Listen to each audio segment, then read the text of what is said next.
નમસ્કાર મિત્રો, અમારા નવા વિડીયોમાં આપનું હાર્દિક સ્વાગત છે। આજે આપણે વાત કરીશું લીમડાના ઝાડ વિશે। ગામડામાં આસ્થા અને અમનના ઘર આજુબાજુમાં આવેલા હોવાથી બંને નાનપણથી સાથે રમતા, સ્કૂલ પણ સાથે જતા। આસ્થા થોડી નટખટ મસ્તીખોર હતી, અમન શાંત સ્વભાવનો હતો। નાનપણથી તેને બીજા પ્રત્યેની લાગણી વધતી ઉંમર સાથે વધતી ગઈ।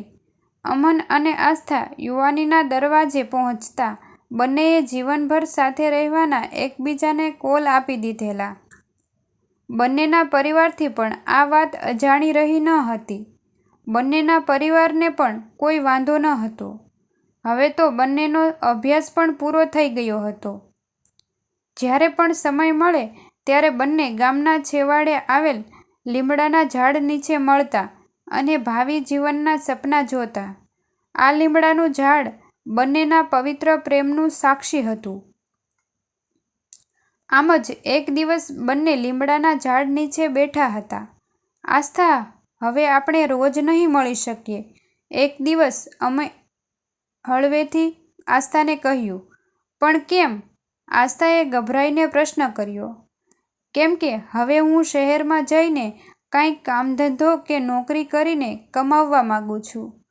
અમને આસ્થાનો હાથ પોતાના હાથમાં લેતા કહ્યું, ના, હું તમને મારાથી દૂર નહીં જવા દઉં। આટલું બોલતા આસ્થાની આંખોમાં જળજળિયા આવી ગયા। પણ તું સમજ આસ્થા, મને પણ તારાથી દૂર જવું થોડું ગમે છે, પણ આપણા ભવિષ્યમાં માટે મારે શહેરમાં કમાવવા જવું જરૂરી છે। હું તને ખૂબ ખુશ રાખવા માંગુ છું, ખૂબ મહેનત કરીને ખૂબ કમાવવા માંગુ છું, જેથી તારા તમામ અરમાન પૂરા કરી શકું। અમને આસ્થાને સમજાવવાની કોશિશ કરી, મારી નથી જોઈતું કાંઈ, તું જેમ રાખીશ તેમ હું તારી સાથે રહી લઈશ, પણ તું મારાથી દૂર ન જા। હવે તો આસ્થા રડી પડી। અમને આસ્થાના આંસુ લૂછ્યા અને મહા મહેનતે આસ્થાને સમજાવી, ચાલને આ લીમડાના થડમાં આપણા નામ કોતરીએ। જેમ જેમ લીમડો મોટો થશે તેમ આપણો પ્રેમ વધશે અને જ્યારે જ્યારે તારી યાદ આવશે ત્યારે હું અહીંયા આવીને તને યાદ કરીશ। આસ્થાએ લાગણીવશ અમનને કહ્યું। બંનેએ હાથ મળીને લીમડાના થડમાં આસ્થા અમન કોતરેલું। અમને શહેરમાં રહેવા માટે પોતાના સંબંધી વ્યવસ્થા થઈ ગઈ અને થોડા સમયમાં એક પ્રાઇવેટ કંપનીમાં જોબ મળી ગઈ। અમન ખૂબ જ ખંતથી મહેનત કરવા લાગ્યો। મનમાં એક જ ખ્યાલ હતો કે આસ્થાને હંમેશા ખુશ રાખવી। અમનની મહેનત અને નિષ્ઠા જોઈને કંપનીએ પણ તેને પ્રમોશન આપી દીધું।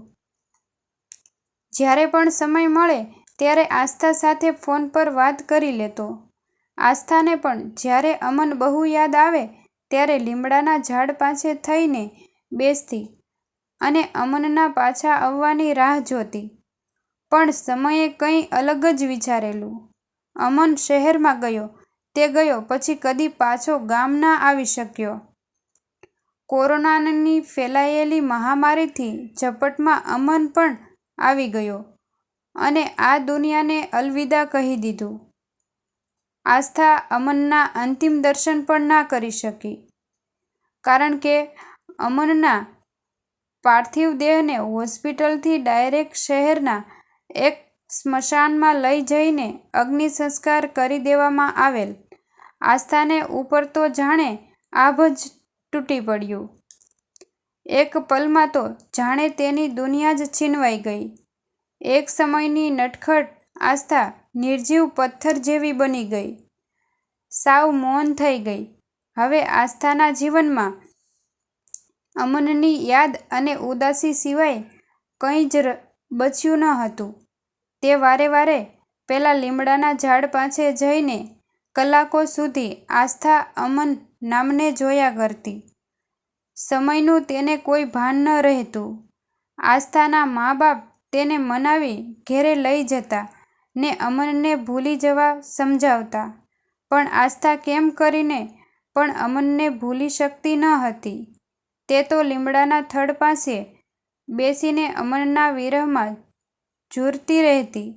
આસ્થા અને અમનના સાચા પ્રેમનો સાક્ષી લીમડાથી આસ્થાની પીડા ન જોવાતી હોય અને વનસ્પતિમાં પણ જીવ અને સંવેદના હોય છે. ના સૂત્રને સાકાર કરતો હોય તેમ ધીરે ધીરે થોડા દિવસમાં સુકાઈ ગયો. મિત્રો, આવા જ નવા જાણવાલાયક અને જીવન ઉપયોગી વિડીયો જોવા માટે અમારી ચેનલમાં બન્યા રહો. મિત્રો, તમને જો વિડીયો પસંદ આવ્યો હોય તો વિડીયોને લાઈક, શેર અને સબસ્ક્રાઈબ કરવાનું ભૂલશો નહીં. થેન્ક યુ મિત્રો.